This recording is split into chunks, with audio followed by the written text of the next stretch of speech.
Paul, thank you very much for the usual brilliant and courageous proposals and analysis.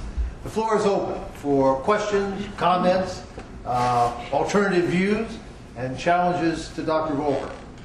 Please, we've got traveling mics, we've got standing mics in the back, so please identify yourself and fire away. First question. Yeah, I'm Kurt Schuler from the Office of International Affairs in the Treasury Department.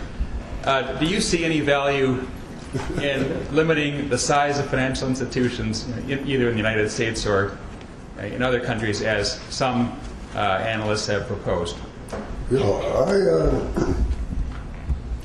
the Treasury has proposed, sometimes this is considered part of the Volcker goal because it was announced at the same time. I'm not sure I'm happy about that, but anyway, they made a proposal which I think is rather sensible. It's not a proposal that is so aggressive you're going to make financial institutions smaller. But it does say that a few big financial institutions, which might become a lot bigger, are going to run into a restraint of a proportion of the total market in the United States. And it does seem to me that handful of institutions that would approach 10% or whatever the limit that will be set is small. But an institution that has access to 10% of the entire U.S. market, I think, is big enough to take care of itself. And we don't have to worry about somehow prejudices against size and prejudice against American banks against other banks. One of the memories engraven in my mind when I used to have to trot up to the Congress and testify on regulatory matters 30 years ago, I'd always get the question, you want all this regulation. But look at how big the Japanese banks are relative to the American banks. Isn't that a terrible thing?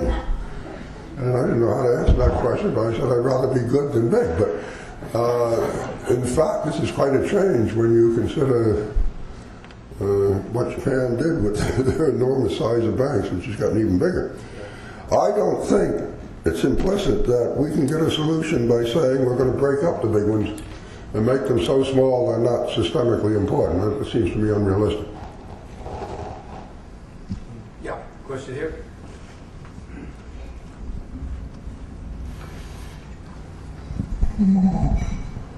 Thanks, Glenn Shore from UBS. Mr. Volcker, I think the upside of the suggestions that you've made are clear. It's some form of stability, and as you called it, a step back into a more a safer time.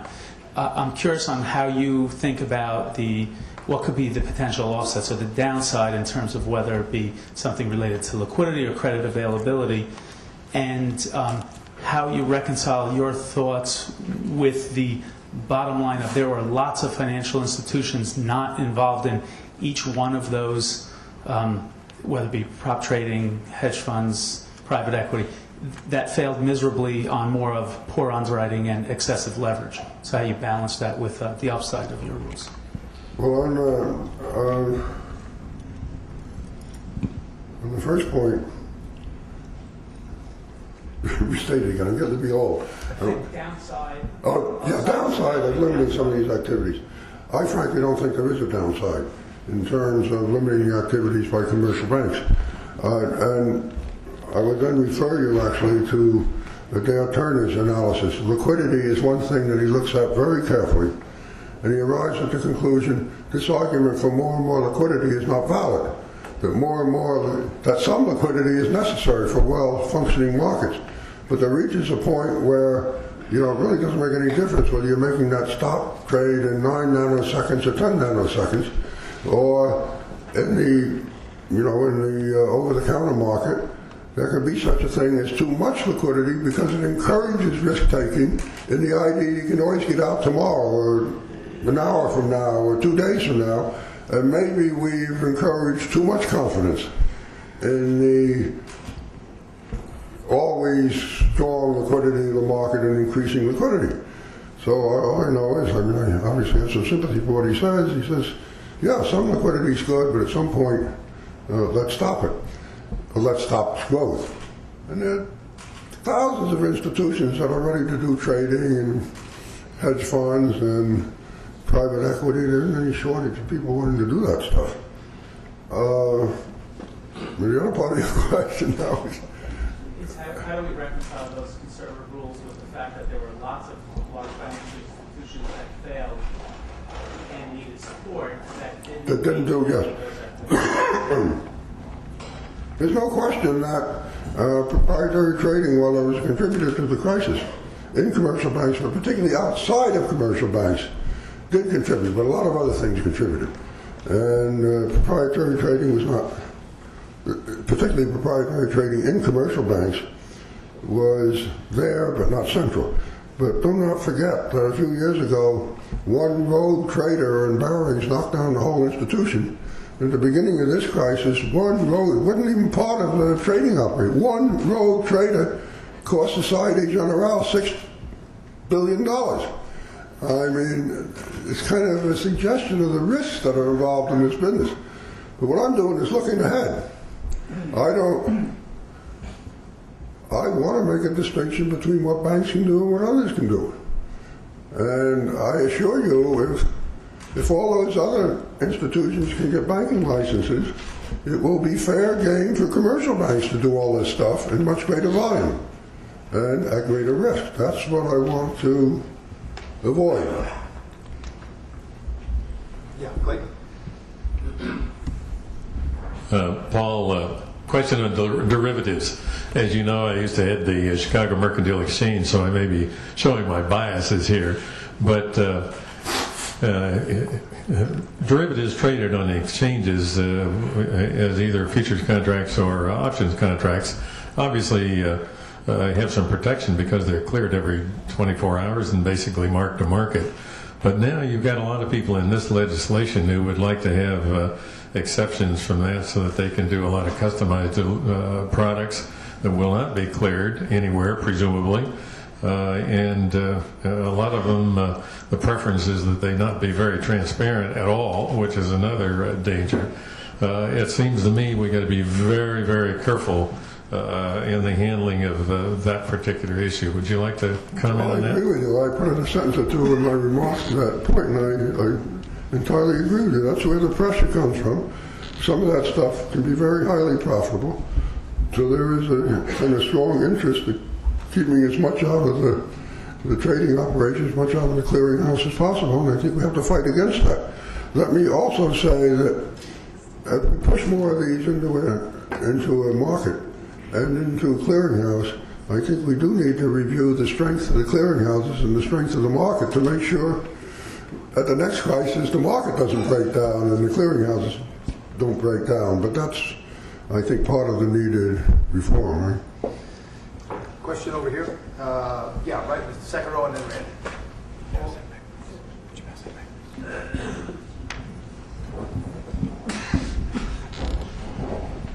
Gene Rothberg, formerly SEC and World Bank.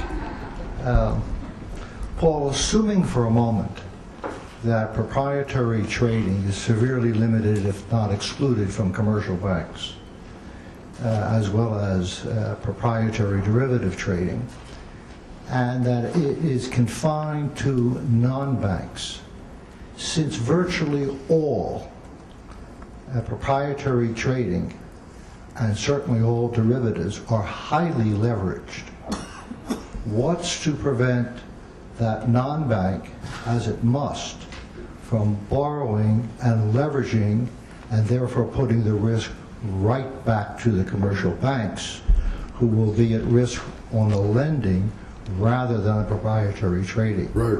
And if you can control the lending by commercial banks to prevent that risk, why can't you control it also in those who do proprietary trading? Well, you anticipate my answer until you got to your last clause.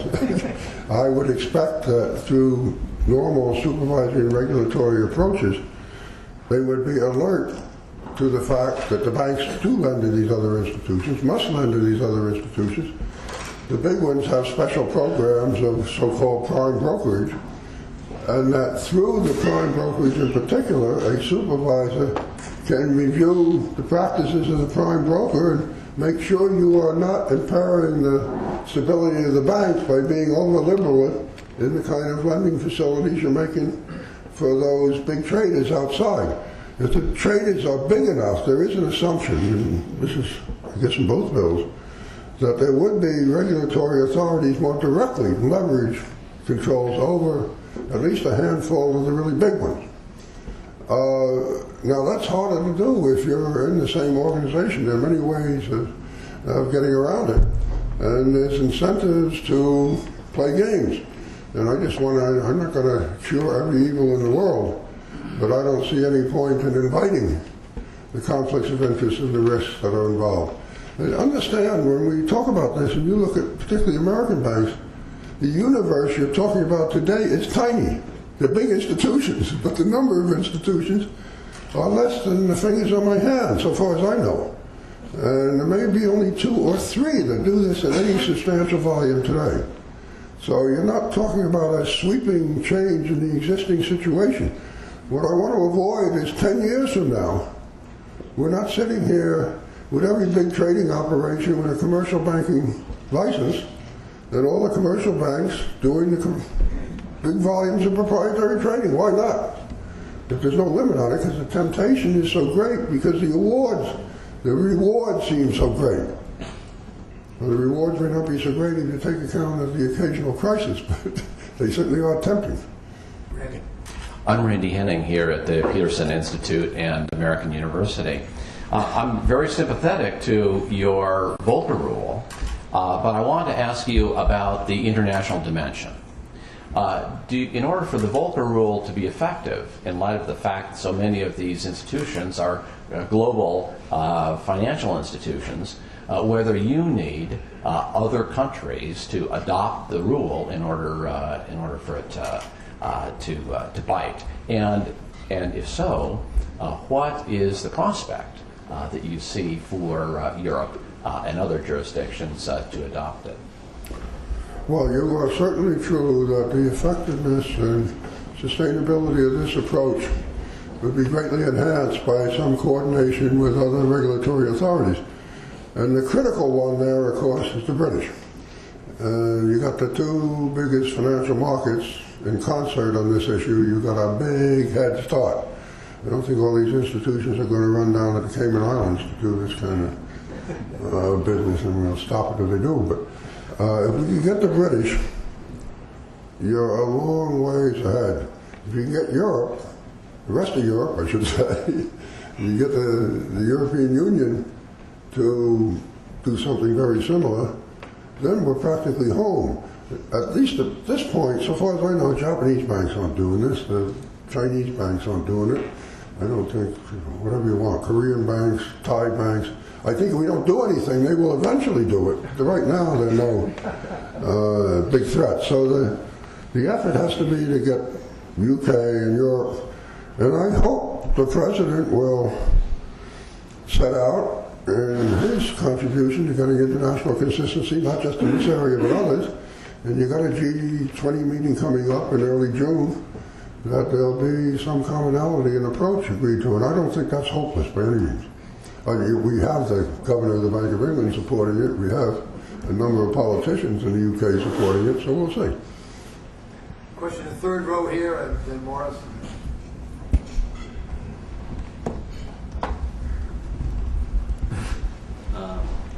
Michael Pomerano, the World Bank.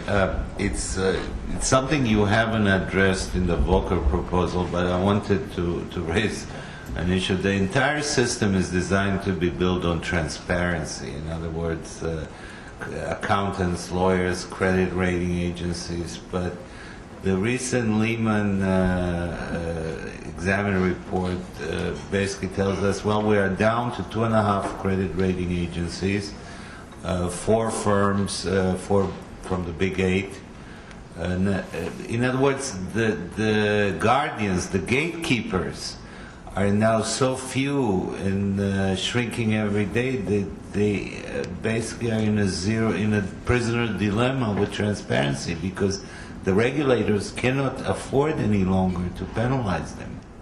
So whatever proposals are now in Congress, I read them on the credit rating agencies, are frankly not dealing with the real issue. A small number of credit rating agency will find virtue in acting together wrongly as opposed to acting individually bravely. That's the real problem. Well, particularly on one point about credit rating agencies, I agree with you, that's a problem. If I knew an easy answer, I would have included it in my remarks. Actually, I have some sympathy for the idea we should be much more liberal in permitting more credit rating agencies to appear, including, I don't know if you have a direct competitor with Moody's and Standard & Poor's and Fitch in the breadth of their operation, but if you could get more specialized credit rating agencies who in fact have a product they could actually sell other than charging the issuer, I think this would be an interesting development in that market, and I hope we go in that direction. I think it's sort of consistent with the law, but a big point hasn't been made of it. It's sort of consistent with the new legal proposals. But in general, if you think I have a magic plan to eliminating all financial crises, my objective is much more limited. To eliminate them for the rest of my life.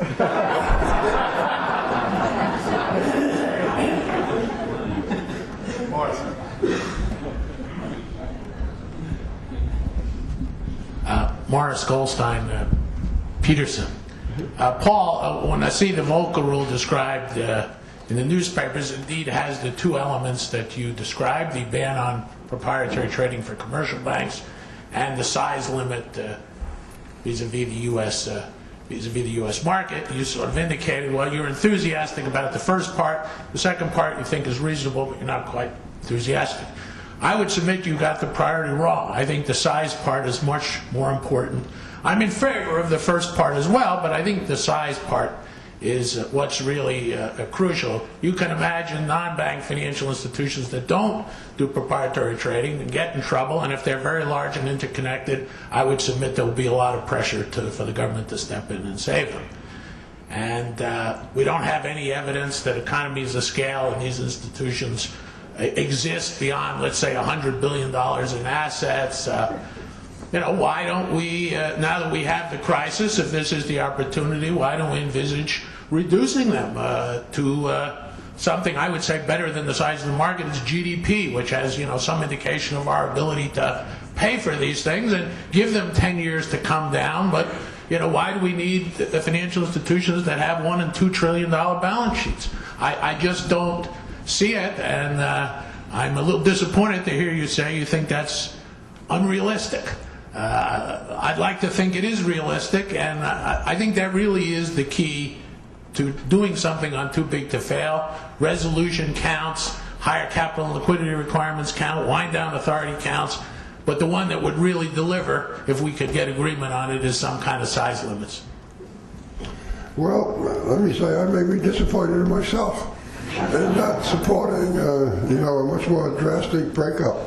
But I guess my imagination is limited somehow. I think we'd be doing reasonably well to prevent it from getting more concentrated. That's just a practical judgment. If you can slice them all in half, it's not going to hurt my feelings. But I don't know whether something could be done. I doubt it, because you get all kinds of claims of unfairness and all. If you could hold it in place now with the degree of competition, with the relative size, but how can you prevent, and this maybe goes to your point, that 3 secondary banks getting together and making another one that's well within the size limits that are suggested by the Treasury. So you can stir up some support for what you're saying. I probably am not going to be in the vanguard, but I'll be interested in seeing what you can do. Paul, you've mentioned in passing excess liquidity and international imbalances. Let me ask you a question that relates to them. You're one of the few people through your career who have addressed both the big macro issues and the more precise regulatory issues. How much role do you assign in the creation of the crisis to the international imbalances, the big global flows of capital, the inflow to the United States? the fact that that generated certainly lots of liquidity here, downward pressure on interest rates, therefore some of the incentives to overlend, overborrow, underprice risk that led to the crisis. There's a big debate about that. How much weight do you put on that element of it? I put substantial weight on it. I do think this is an underlying factor that facilitated the excesses in the American economy, which came and encouraged lending practices. And so press you on. Now, you had left the Fed by October 19th, 1987, and Allen was in charge. But your old friend and fishing buddy, Jerry Corrigan, was at the New York Fed. And the story, which I give full credit to, is that on the 20th, Jerry Corrigan got on the phone and he told the major U.S. New York clearing banks, keep your credit lines to the broker-dealers open, that we don't want to force a massive sell-off in the stock market because the banks are withdrawing credit from these particular actors. Now, that was not a matter of rescuing large firms. It was a matter of rescuing the financial system. And we had at that time many, many failures of investment banking firms in the 70s and into the 80s.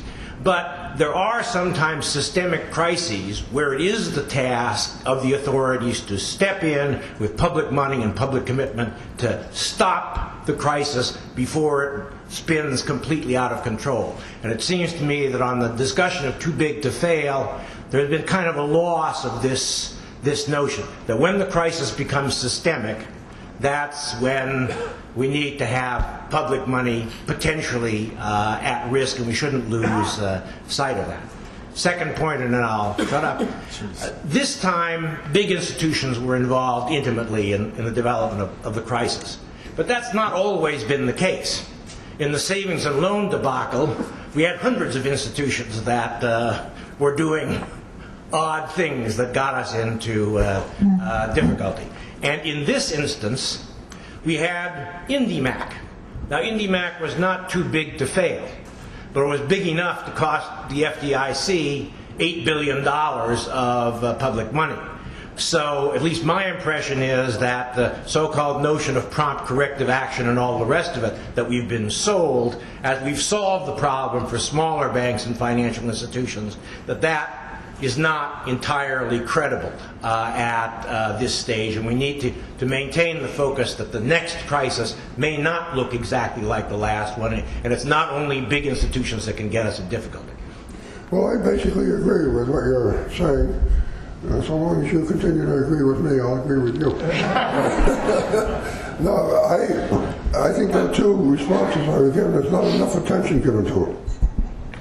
One is, it is buried in this bill, in the Dodd bill, I guess in the House bill, that if you have the kind of situation that you seem to be describing, the agencies and the proper safeguards could declare a kind of emergency where they would use good old-fashioned 13.3, among other things, to provide an assistance to the market generally that would be necessary, or might be necessary in the conditions that you're describing.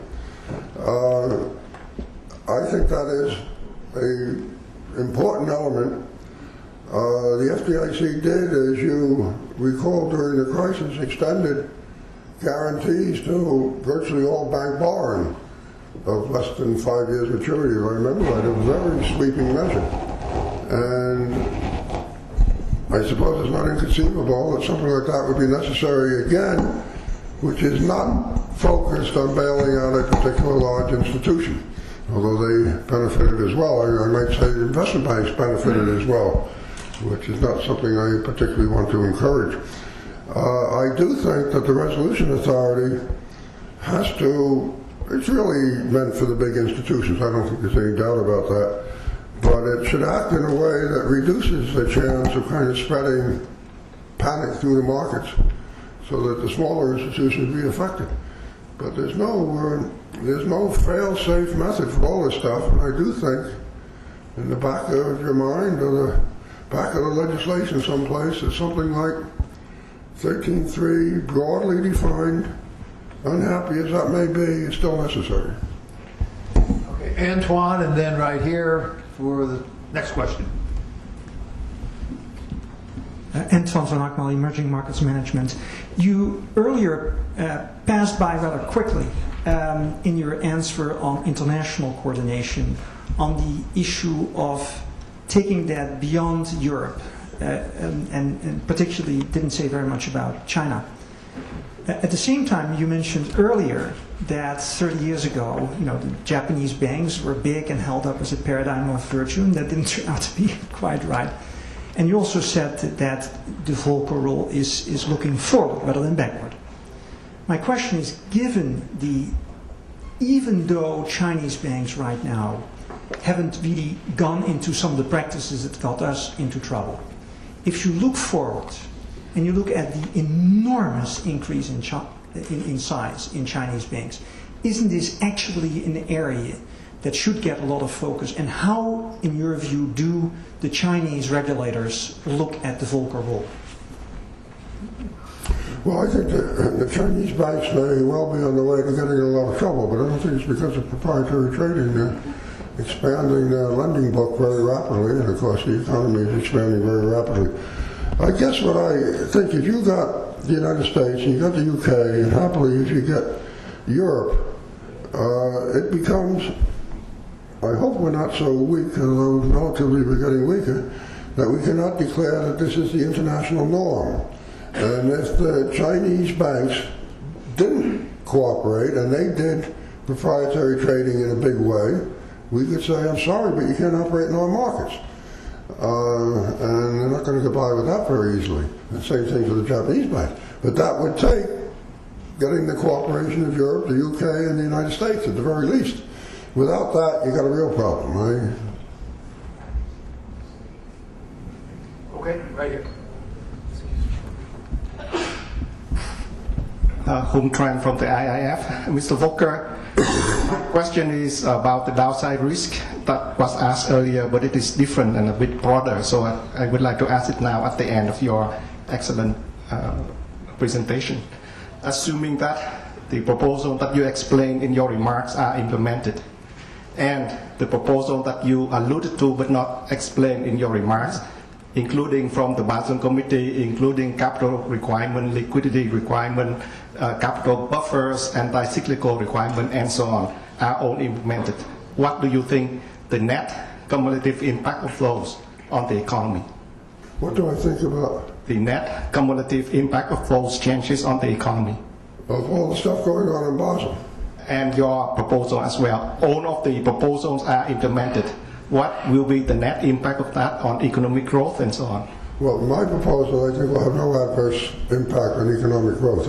I don't see if there's anything there to produce any adverse economic impact. The banks aren't doing it now, as I said, in any substantial way. And even the ones that do it, the very big ones, it's not a substantial part of their operation. And there is no shortage of people out there in the market ready to take proprietary risks and hedge funds and all the rest. I guess there was an announcement, somebody told me in the paper this morning that JP Morgan is buying through their equity fund a stake of buying the whole thing in, what's the name of the thing? American Idol.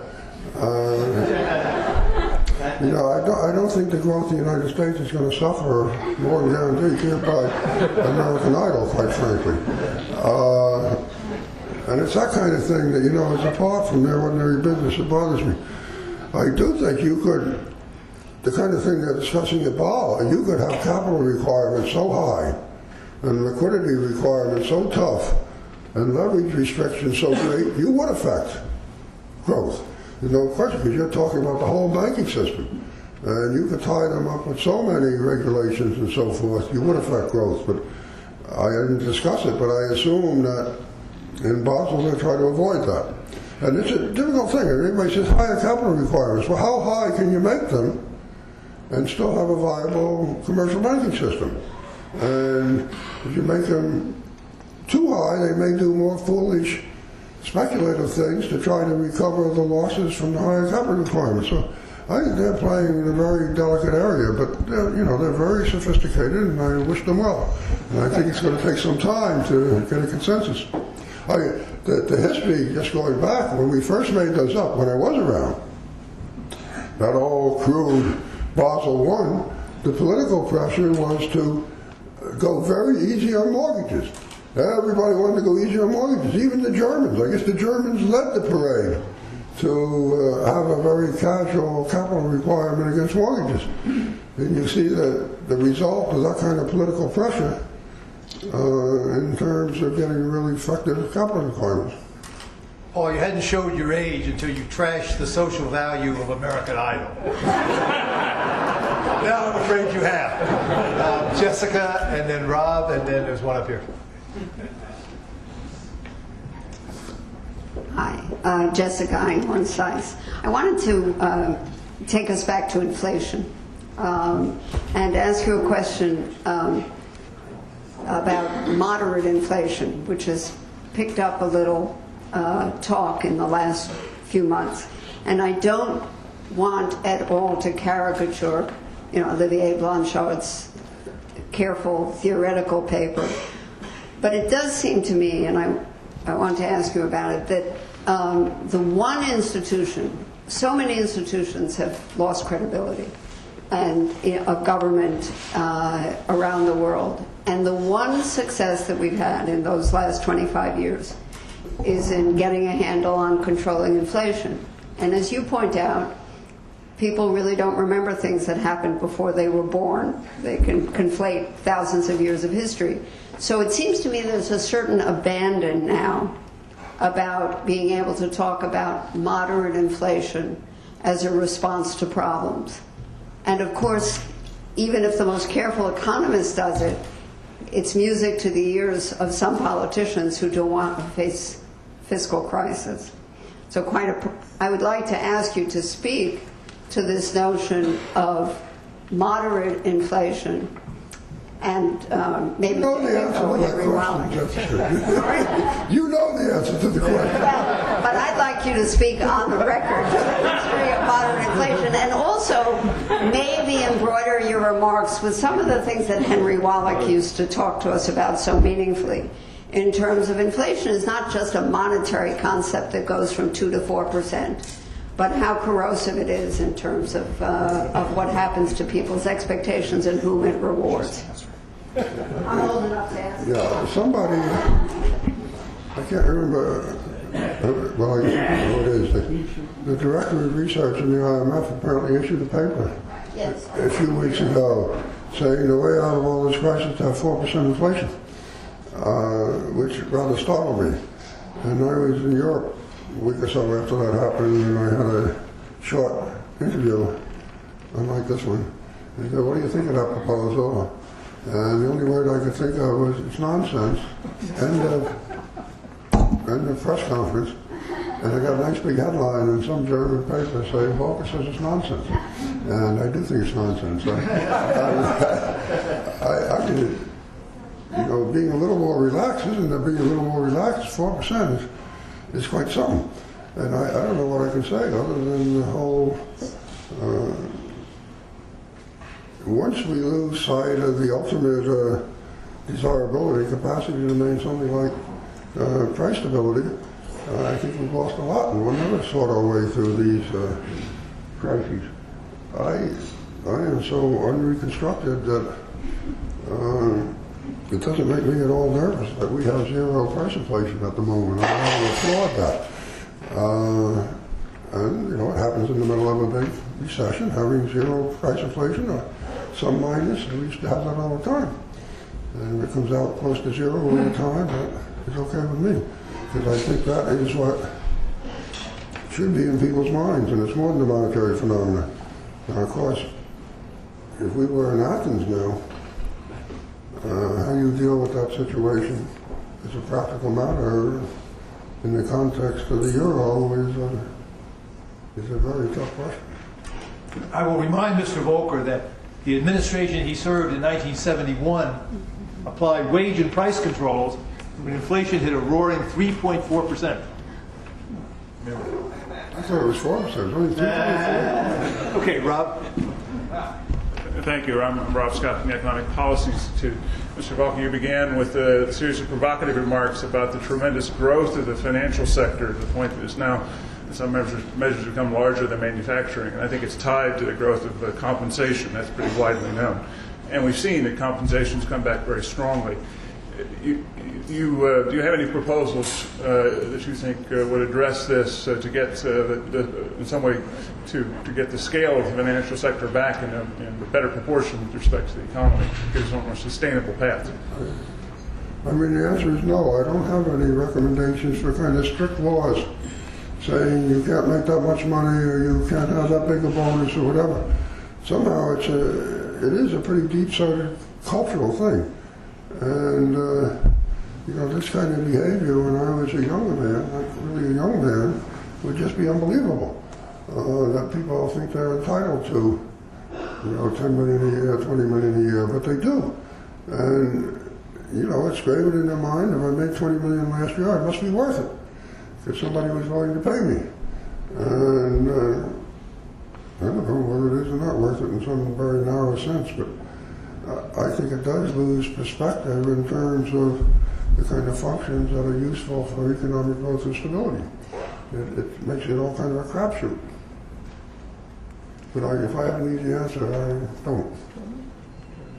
Question right here.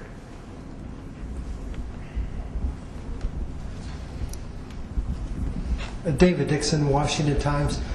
Goldman Sachs got 100 cents on the dollar when it received $12.9 billion from the credit default swaps it held with AIG. Should they have taken a haircut, and if so, how much? I don't know how much, and I've read that situation over and over again, and I'm going to plead, incapacity or ignorance or something. I really don't know what I would have done and anybody else would have done. What was done didn't strike me as totally unreasonable, given the situation that existed, but whether something different could have been done reasonably, I don't know. Anybody else? If not, Paul, in recognition of your laryngitis as well as your willingness to stand up here and take fire for so long, I want to thank you again for your leadership at this time, at this critical time in our history, but also cumulatively for all you've done for the country for the last 50 years and more. It's been a great pleasure and privilege to host you here. I thank you for it, and we wish you best of luck in getting acceptance of the Volcker Rule.